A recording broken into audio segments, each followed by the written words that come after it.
Hello everyone, কেমন আছেন সবাই? আজকে আমি আপনাদের সাথে বিরিয়ানির রেসিপি শেয়ার করব। যেহেতু আমাদের সামনে ঈদ আসছে, ঈদ উপলক্ষে এক একজন এক এক রকমের রান্নাবান্না করেন, তবে আমি আপনাদের সাথে শেয়ার করব বিরিয়ানি।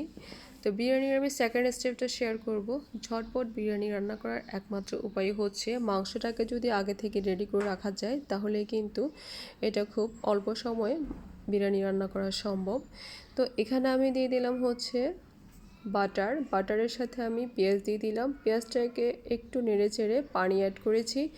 2.5 কাপের জন্য 5 কাপ পানি দিয়েছি হচ্ছে পোলাও পাতা, তেজপাতা। পোলাও পাতার মধ্যে এটা খুব সুন্দর একটা স্মেল আসে, তাই পোলাও পাতা ব্যবহার করা। যদি না থাকে তাহলে এটা স্কিপ করে নেবেন, কোনো সমস্যা নেই।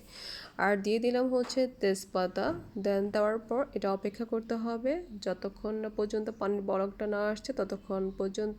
এর আগে চালটাকে ছেড়ে দেওয়া যাবে না। যেহেতু বলক চলে আসছে, এখন আমি চালটা এটার মধ্যে ঢেলে নিব। তবে চালটাকে 10 মিনিট ভিজিয়ে রাখলে এটার আউটকাম রেজাল্ট কিন্তু খুব ভালো আসে। তবে আমি 10 মিনিট ভিজিয়ে রেখেছি এটাকে। রাখার পর এখন আমি কিশমিশ দিয়ে দিব এবং ফাইনালি ঢাকনাটাকে ঢেকে দিব।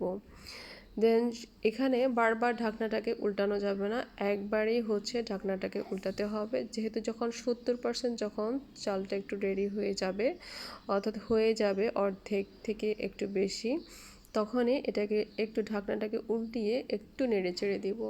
খুব বেশি নাড়ানো যাবে না। পোলাও মানেই হচ্ছে একবারেই হচ্ছে নাড়তে হয়, বারবার নাড়াটা আসলে ঠিক না, তাহলে চালটা ভেঙে যায়।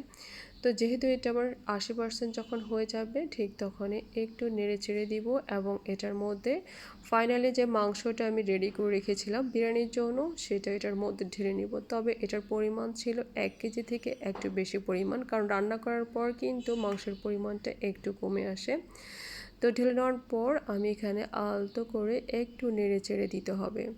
তো এ হচ্ছে আমার ঝটপট বিরিয়ানি রান্না করার রেসিপি। তবে এটা আমি সেকেন্ড স্টেপটাকে একটু ডিটেলসে দেখানোর চেষ্টা করেছি। তবে আপনাদের কাছে কেমন লেগেছে আমার রেসিপি, অবশ্যই একটা লাইক, কমেন্ট, শেয়ার করে জানাবেন। যদি ভালো লেগে থাকে অবশ্যই একটা সাবস্ক্রাইব করবেন। তো এখানে আমি পেঁয়াজের বেরেস্তা দিয়ে একটু ডেকোরেশন করে নিব। এখানে আমি সব কিছু আমি হোমমেড ব্যবহার করেছি, মশলা হতে শুরু করে সব কিছু আমি হোমমেড ইউজ করেছি। বাড়ি থেকে কেনা আমি কোনো বিরিয়ানির মাংসর জন্য কোনো ধরনের মশলা আমি অ্যাড করি না।